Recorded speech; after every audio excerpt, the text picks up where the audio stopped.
Donc, 2 Corinthiens 6,14 nous parle d'une séparation en fait, d'une mise à l'écart entre deux réalités. Dans la Bible Parole de vie, 2 Corinthiens 6,14, il est dit « N'allez pas avec ceux qui ne croient pas en l'Oba, virgule. Vous ne pouvez pas vivre ensemble. » La chose est claire. Il y a une séparation qui doit être nette. Dans la traduction Hugo Ultramar, on vous dit « Ne vous unissez point aux infidèles, virgule, car quelle parenté y a-t-il entre la justice et l'iniquité, virgule, ou qu'a de commun la lumière avec les ténèbres ?» Donc on va aller à l'origine de cette séparation, essayer de comprendre pourquoi il faut se séparer réellement. Nous allons aller dans Genèse 1,4, traduction du Monde Nouveau, qui dit « Après cela, Loba vit que la lumière était bonne, virgule, et Loba opéra une séparation entre la lumière et les ténèbres. » Bon, on sait que Loba ne crée pas le mal. Ces ténèbres-là ne sont pas négatives, mais dans l'enseignement d'aujourd'hui, c'est l'ombre des choses à venir. Il va y avoir une séparation, une incompatibilité entre la lumière et les ténèbres. Et c'est ce que nous allons voir. Donc maintenant, il faut se poser la question de pourquoi il fallait séparer la lumière et les ténèbres. Qu'est-ce que cette union formait? Qu'est-ce qui se passait dans le peuple de Loba lorsqu'il était mélangé aux autres? Parce que la loi le disait déjà. Néhémie 13,3 vous dit dans la version Nouvelle Bible Seconde, lorsqu'on entendit la loi, virgule, on sépara d'Israël toute la population mêlée. Donc c'était déjà, Loba avait déjà prescrit des règles. Et on le voit dans 2 Rois 17,15, dans la traduction œcuménique de la Bible Tob. Ils ont rejeté ces lois ainsi que l'alliance qu'ils avaient conclue avec leur père, virgule, les exigences qu'il leur avait rappelées, point virgule. Ils ont couru après des riens et les voilà réduits à rien, point. Ils ont suivi les nations qui les entouraient alors que Loba leur avait prescrit de ne pas agir comme elles. Malachie 2,11, traduction Abbé Filion.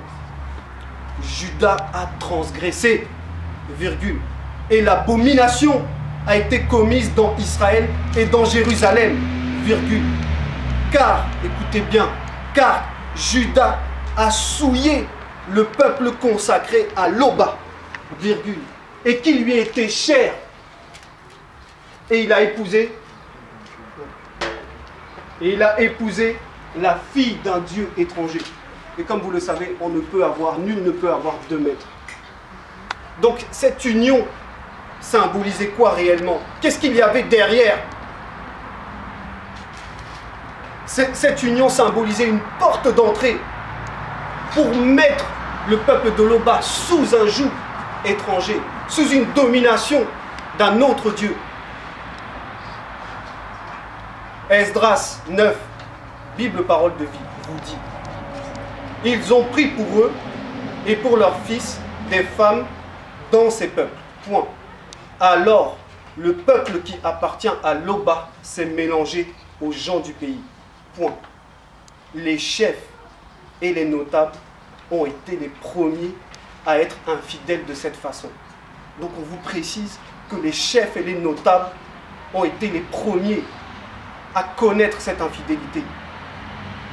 Il faut se poser la question de pourquoi les chefs et les notables, pourquoi les initiés ont passé par les initiés pour faire chuter le corps.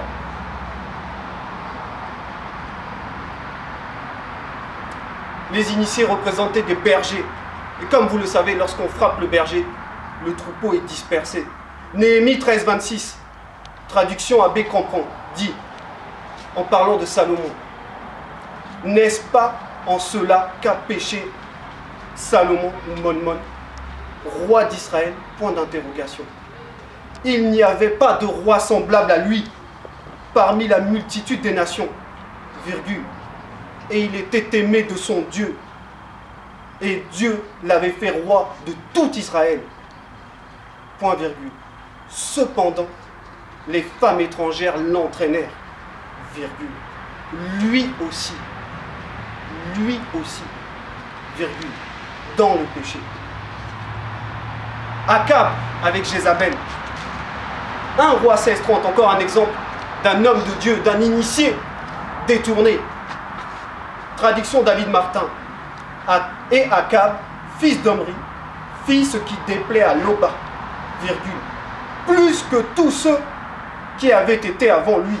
Verset 31, dans la traduction Bible Top, dit: et comme ce n'était pas assez pour lui d'imiter les péchés de Jéroboam, fils de Névat, virgule, il prit pour femme Jézabel, virgule, fille d'Edbal, virgule, roi des Sidoniens, virgule, il alla servir le Baal, virgule, et se prosterna devant lui. Toujours sur Akab, 1 Roi 22-25, Bible de la liturgie. On n'a jamais vu personne se déshonorer comme Akab en faisant comme lui ce qui est mal aux yeux de Loba, virgule, sous l'influence de sa femme. Donc vous comprenez que cette alliance était abominable devant Loba, parce qu'elle passait le peuple de Loba sous une autre domination, sous un autre joug que le joug de Loba, que le pouvoir de Loba, que la lumière de Loba, que la vérité de Loba. Qu'est-ce qu'on nous dit dans Matthieu 6,24 que Calvin avait cité tout à l'heure? Nul ne peut avoir 2 maîtres, virgule, car ou il haïra l'un et aimera l'autre, ou il s'attachera à l'un et méprisera l'autre. Donc il n'y a pas de juste milieu. Il n'y en a pas. Des deux camps, nul ne peut avoir 2 maîtres. Nul, ni eux, ni nous. Nous, on va détester leurs agissements. Eux, ils vont détester nos agissements. Il faut avoir conscience de ça, qu'il n'y a pas de compatibilité. Continuons un peu. Allons voir d'où vient cette incompatibilité exactement. Genèse 3,15, comme Cédric a cité tout à l'heure. Dans la Bible pastorale de Maredsous, il est dit: entre toi et la femme, je mettrai la haine, virgule. Entre ton lignage et le sien, point. Celui-ci te blessera à la tête et toi, tu lui blesseras le talon. Donc on vous dit, la haine, on sait que Dieu ne crée pas le mal. Ce que ça veut dire, la haine là, c'est l'incompatibilité, la même entre la lumière et les ténèbres désormais, puisque les ténèbres, après la chute, représentaient le monde occulte. Dans la Bible Parole de vie, du même verset, Genèse 3,15, il vous est dit ceci: voici ce que je décide. La femme et toi, virgule, vous deviendrez ennemis, point. Ceux qui naîtront d'elle et ceux qui naîtront de toi deviendront des ennemis, point. Et toi, ceux qui naîtront d'elle t'écraseront la tête, et toi, virgule, tu les blesseras au talon. Donc vous voyez qu'il y a définitivement une incompatibilité. Soit on est sous le joug étranger, soit on est sous le joug de Loba. Soit on appartient au faux Dieu, soit on appartient à Loba. Le Christ lui-même a porté la division par la parole. Jean 7,43 vous dit: il y eut donc, à cause de lui, virgule, division parmi la foule. Parce que cette parole, comme il est dit dans Hébreux 4,12, va venir diviser, va venir séparer âme et esprit. L'esprit symbolise ceux qui vont vivre selon l'esprit, selon la vérité. Et l'âme symbolise ceux qui vont vivre selon leur propre nature.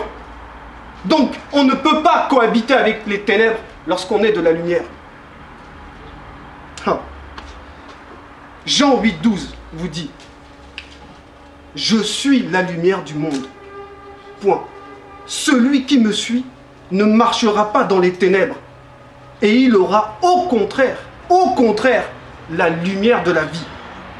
Donc c'est la parole, quand elle entre en vous, elle vous travaille, elle vous rend compatible avec le Christ, est incompatible avec le bobet, avec le jadis, parce qu'il ne peut rien avoir, comme le Christ le dit, il n'y a rien de lui en moi. Mais dans l'autre sens aussi, ça marche. Il n'y a rien dans le jadis qui est du Christ. Donc il faut choisir. Voilà. Et Dieu donne le libre arbitre, parce qu'il ne force personne à le suivre. Qui vous êtes? Qui nous sommes exactement pour que l'Oba, à travers la bouche de Paul de Tarse, nous exhorte à nous séparer?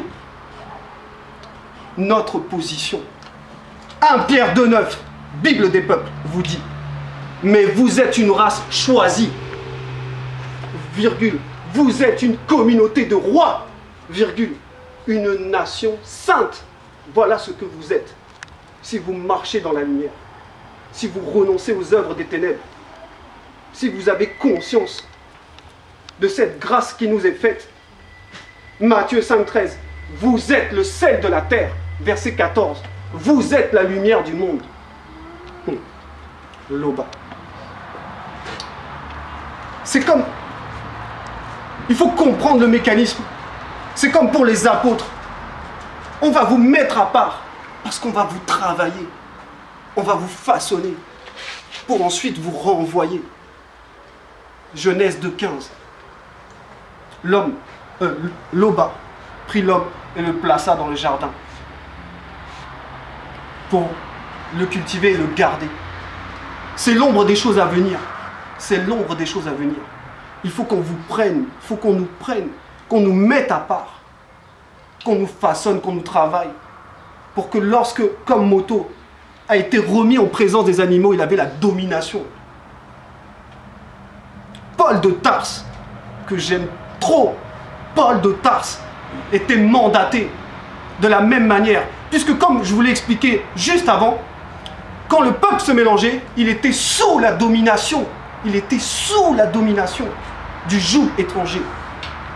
Et Paul de Tarse a connu cette révélation, qu'il fallait d'abord être séparé, coupé complètement des ténèbres, qu'il fallait renaître complètement pour ensuite être remis et dominé cette fois-ci.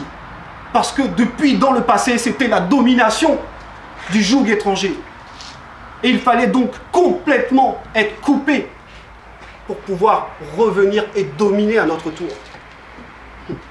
Comment on domine? Comment on domine? Éphésiens 5,7, Bible de la liturgie. N'ayez donc rien de commun avec ces gens-là. Éphésiens 5,11, Bible du Semeur. Ne participez pas aux pratiques stériles que favorisent les ténèbres, mais démasquez-les plutôt. 1 Pierre 1,22, traduction Hugues Oltramar. Puisqu'en obéissant à la vérité, virgule, vous avez purifié vos âmes par le moyen de l'esprit avec un E majuscule, virgule, pour avoir un amour fraternel, sincère. Posez-vous la question, qui a un amour fraternel sincère ici? Qui peut le dire ça? Galates 5,16, Bible du Semeur. Je vous dis donc ceci, 2 points. Paul de Tarse, laissez le Saint-Esprit diriger votre vie, virgule, et vous n'obéirez pas au désir qui anime l'homme livré à lui-même. 1 Jean 1,6, Bible 8 secondes 21. Si nous disons que nous sommes en communion avec lui, tout en marchant dans les ténèbres, virgule, nous mentons. Et nous ne mettons pas la vérité en pratique.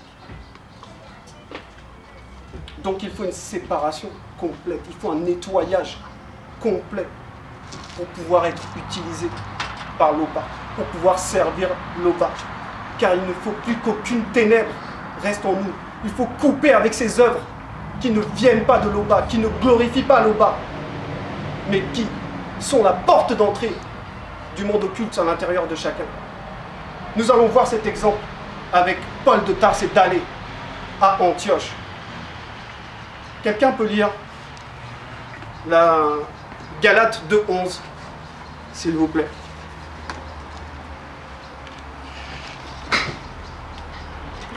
Mais lorsque Céphas vint à Antioche, je lui résistai en face, virgule, parce qu'il était répréhensible. En effet, virgule, plus fort, tu peux parler plus fort. en effet, virgule, avant l'arrivée de quelques personnes dans l'entourage de Jacques, il mangeait avec les païens, et quand elles furent venues, il s'esquiva et se tint à l'écart, par crainte des circoncis. Avec lui, les autres Juifs usèrent aussi de dissimulation, en sorte que Barnabas même fut entraîné par leur hypocrisie. Voyant qu'il ne marchait pas selon la vérité de l'Évangile, je dis à Céphas en présence de tous, si toi qui es juif, tu vis à la manière des païens et non à la manière des juifs, pourquoi forces-tu les païens à judaïser? Ok, merci. Donc là, dans l'exemple de Paul et de Dalé, Paul ose venir reprendre Dalé publiquement parce que Dalé avait joué l'hypocrisie. On dit qu'il était en train de manger avec les gens de mauvaise vie. Qu'est-ce qu'il était en train de manger? Qu'est-ce que représentait Dalé par rapport à Paul? Le Christ dit dans Jean 6, 48, Koudoumane vous dit, Bible du Semeur, car je suis le pain qui donne la vie. Donc quand on consomme de l'enseignement du premier-né, on a la vie. Mais est-ce que Dalé était en train d'enseigner? Est-ce qu'il était en train de donner ce pain de vie? Est-ce qu'il marchait selon l'esprit? Si c'est le cas, comment un esprit d'hypocrisie peut-il venir prendre le dessus sur Paul après? Et comment, après, Dalé ayant commis ça, il contamine les autres? C'est parce que Dalé représentait une porte d'entrée. Comme un boxeur, lorsqu'il veut mettre quelqu'un KO, il frappe à la tête. Et quand la tête est perdue, le corps tombe. Donc Dalé était à l'image du peuple juif avant, quand il était sous la domination d'un joug étranger. Dalé était sous la domination d'un joug étranger, d'un esprit d'hypocrisie, d'un esprit de mensonge, de peur. Et Paul de Tarse a osé venir le reprendre publiquement, parce que Paul avait compris quelque chose. Il avait connu quelque chose, Paul, sur la route de Damas.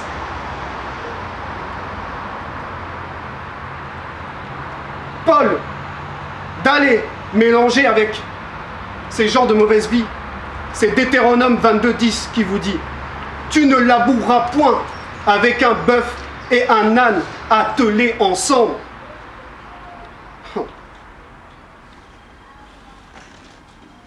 1 Jean 4, 18, Bible de la liturgie. Il n'y a pas de crainte dans l'amour, virgule. L'amour parfait bannit la crainte.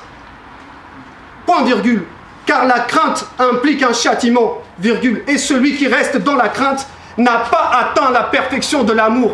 Donc Dalé n'avait pas atteint la perfection de l'amour parce qu'il avait ressenti la crainte. Et on vous dit que l'amour parfait bannit la crainte. L'amour qui est parfait bannit la crainte. Quel est cet amour parfait? Quel est cet amour véritable?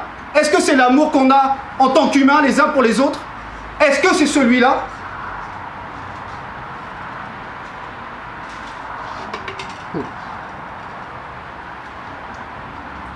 Donc nous allons voir comment Paul de Tarse a eu cette révélation de ce qu'est l'amour parfait. Comme je vous ai dit tout à l'heure, Moto avait été mis à l'écart des animaux. Il avait été placé à part pour un travail spécial. Et je vous ai dit que c'était l'ombre des choses à venir. Acte 13, verset 2. Traduction en 8 secondes.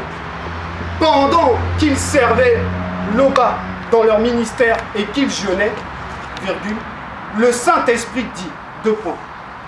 Mettez-moi à part Barnabas et Saül pour l'œuvre à laquelle je les ai appelés. Acte 26, 17, Bible du Semeur vous dit, en parlant de Paul de Tarse, je t'ai choisi du milieu du peuple juif et des païens, virgule, vers lesquels je t'envoie. Verset 18, traduction à Berriette, vous dit, pour leur ouvrir les yeux, afin qu'ils passent des ténèbres à la lumière de l'autorité de Satan à l'Oba, virgule, pour recevoir par la foi en moi la rémission des péchés et un lot parmi ceux qui ont été sanctifiés. Donc, pour leur ouvrir les yeux, afin qu'ils passent des ténèbres à la lumière, de l'autorité du jadis moi à l'autorité de l'Oba. Donc, Paul lui-même, puisque l'Oba, avant de faire quelque chose, il avertit toujours son serviteur. Paul lui-même avait connu une séparation à l'intérieur de lui, sur la route de Damas. Une séparation terrible. Acte 9.8, Bible en français courant. Saül se releva de terre et ouvrit les yeux. Virgule. Mais il ne voyait plus rien. Point. On le prit par la main pour le conduire à Damas. Donc Paul lui-même était passé par cet état. Il avait ouvert les yeux mais il ne voyait plus. Qu'est-ce qui s'est passé dans ces ténèbres sur la route de Damas lorsque le Christ est venu le frapper? La lumière s'est éteinte, la lumière du jadis, du bobet s'est éteinte complètement. L'âme de Paul a été plongée dans l'obscurité. Pourquoi elle a été plongée dans l'obscurité, cette âme? Genèse 1.5, Bible second 21. L'Oba appela la lumière jour et les ténèbres nuit. Point. Il y eut un soir, il y eut un matin. Ce fut le premier jour. Le premier jour. Il y eut un soir, il y eut un matin. Pourquoi on commence par le soir? Pourquoi on commence par le soir et le matin? L'Oba! Le soir symbolise la fin de quelque chose. Le matin symbolise le commencement de quelque chose. Paul est né de nouveau. Il a connu l'amour véritable. Il est né de nouveau parce que c'était la fin de ces ténèbres. Et la naissance de Paul, on passe de Saül à Paul parce qu'on passe des ténèbres à la vérité, de l'illusion à la vérité, du mensonge à la vérité. Et on vous dit, ce fut le premier jour. Qu'est-ce que ça symbolise? Le premier jour. L'Oba.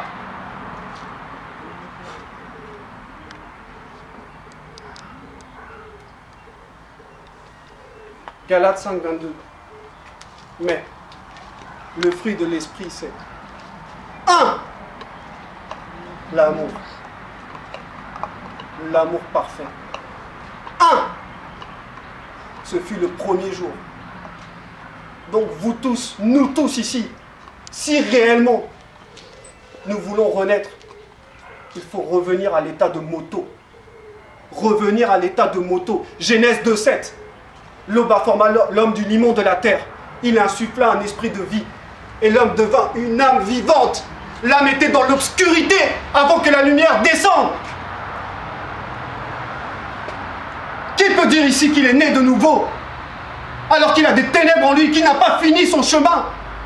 Quand Lot devait fuir, devait sortir de Sodome et Gomorrhe, quand il a trouvé la ville où il voulait se réfugier, qu'est-ce que l'ange lui a dit?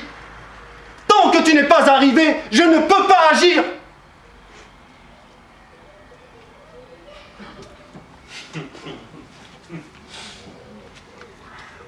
Genèse 1.5. Jean 1.5, comme Genèse 1.5. Jean 1.5, traduction du Monde Nouveau. La lumière brille dans les ténèbres, virgule. Mais les ténèbres ne l'ont point dominé. Donc quand vous passez à la lumière, on ne peut plus vous dominer.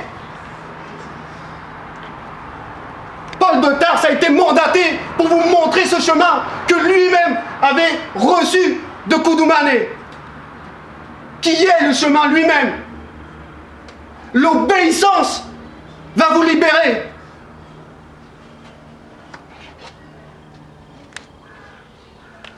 « 2 Thessaloniciens 2.10, Bible de Jérusalem. On parle de l'impie qui doit venir et comment il va séduire le peuple, comme de toutes les tromperies du mal, virgule, à l'adresse de ceux qui sont voués à la perdition. Écoutez la révélation. pour n'avoir pas accueilli l'amour de la vérité qui leur aurait valu d'être sauvés. Donc c'est l'amour de la vérité qui est le véritable amour. Qu'est-ce que c'est que l'amour de la vérité? Celui qui m'aime garde mes commandements. Pourquoi Moto a chuté? Parce que ses sentiments humains ont pris le dessus sur l'amour de la vérité.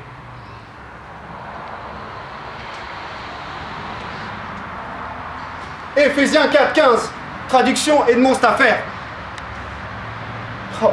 Loba, il veut que, fidèle, virgule, avec amour, virgule, à la vérité, virgule, nous grandissions à tous égards, virgule, pour atteindre celui qui est la tête, Koudoumane. Jean 14, 21, Bible du Sommeur. Celui qui m'aime vraiment, virgule, c'est celui qui retient mes commandements et les applique. Qu'est-ce qu'il y avait à l'intérieur de Koudoumane? Quels étaient ses sentiments de Philippiens 2,5? Ayant en vous les sentiments qui étaient au premier-né, virgule, on va rentrer dans la virgule. Dans la Bible de la Colombe, il est dit, ayez en vous la pensée qui était en Christ. Et vous savez que la parole est la manifestation de la pensée. Quelle était la pensée première de Koudoumane? Philippiens 2,8, Loba, Bible de Jérusalem. Il s'humilia plus encore, virgule, obéissant jusqu'à la mort.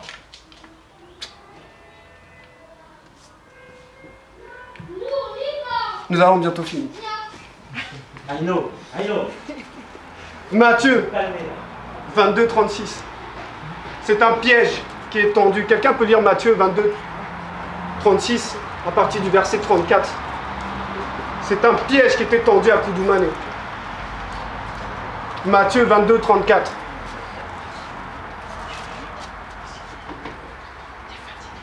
Les pharisiens, ayant appris qu'ils avaient réduit au silence... Tu peux parler juste plus fort, s'il te plaît. Les pharisiens, ayant appris qu'ils avaient réduit au silence les Sadducéens, se rassemblèrent. 35, tu peux continuer. Et l'un d'eux, docteur de la loi, lui fit cette question pour l'éprouver. Maître, quel est le plus grand commandement de la loi? Christ leur répondit, tu aimeras le Seigneur, ton Dieu, de tout ton cœur, de toute ton âme et de toute ta pensée. C'est le premier et le plus grand commandement. Et voici le second, qui lui est semblable. Tu aimeras ton prochain comme toi-même. Merci. Donc, là, c'est un piège qui est tendu au premier-né à Koudoumane. Encore une fois, la technique du jadis. On vient en tant qu'ami parce qu'il lui dit « Maître, Mouledi ». Il commence par lui dire « Mouledi ». Comment il sait qu'il est le docteur S-Loi? Il lui pose la question « Quel est le plus grand des commandements ?» Mais il sait la réponse. Le Christ lui rappelle la première des vérités. Il n'y a rien au-dessus de l'Oba. Aucun commandement n'est au-dessus de ce que l'Oba est, l'amour de la vérité. Aucun commandement. Mais il avait compris le piège, parce qu'il lui répond. Parce qu'il l'a vu venir, déguisé en ami, mais c'est un ennemi. Et il lui rappelle, il lui montre, il lui dit la vérité. Tu viens en tant que faux ami, tu es un ennemi, et tu viens pour me piéger. La parole te dit, ne fais pas aux autres ce que tu n'aimerais pas qu'on te fasse. Et Koudoumane lui donne, ouvre la première loi et lui sort la deuxième, qui est, tu aimeras ton prochain comme toi-même. Parce qu'il n'est pas bon de faire aux autres ce qu'on n'aimerait pas qu'on nous fasse. Est-ce que ça veut dire que c'est la même chose? Est-ce que les deux lois se valent? Si on vous dit qu'elles sont semblables, elles sont sur un podium, vous êtes sur un podium, il y a 3 places. Vous êtes tous sur un podium. Le numéro 1, est-ce que c'est le numéro 2? Et vous êtes tous sur un podium. Donc on va aller voir si réellement, qu'est-ce que veut dire cette deuxième loi qui sort de la première. Genèse 5.3, Loba. Bible, parole de vie. À l'âge de 130 ans, virgule, Moto a eu un fils qui lui ressemble vraiment. Il s'appelle Seth.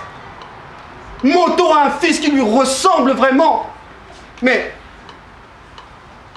est-ce que Seth c'est Moto? Il lui ressemble, mais est-ce que Seth c'est Moto? Comment on peut dire que Seth ressemble à Moto si on n'a pas vu Moto d'abord? Donc il faut d'abord passer par l'obéissance pour comprendre, pour dire oui, effectivement, je peux aimer mon prochain. Parce qu'il faut d'abord que vous aimiez Loba. Parce que c'est lui qui vous enseigne comment on aime son prochain. Et on aime son prochain en lui disant la vérité avec amour, avec douceur. Mais on lui dit la vérité.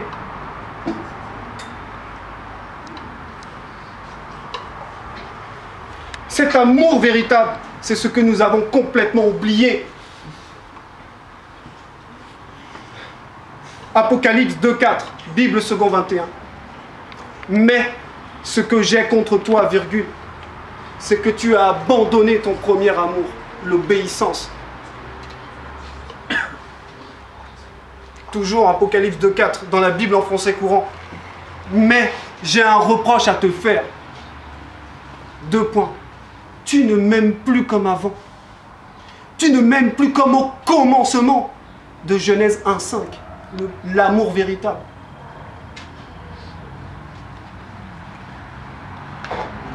Souviens-toi donc d'où tu es tombé, c'est le verset 5, virgule. Change radicalement et reviens à tes œuvres premières, à ton obéissance. Et je terminerai par là. Jérémie 2.2, Bible du semeur. Va à Jérusalem et crie à ses oreilles. 2 points. Voici ce que déclare Loba. 2 points. Je me souviens de ton amour au temps de ta jeunesse, virgule. Et combien tu m'aimais au temps de tes fiançailles, virgule. Lorsque tu me suivais, virgule. À travers le désert, virgule. Dans une terre inculte. Donc je vais vous dire comme Josué 24.15 vous dit. Choisissez dès maintenant qui vous voulez servir. Moi et ma maison, nous servirons Loba. J'ai terminé.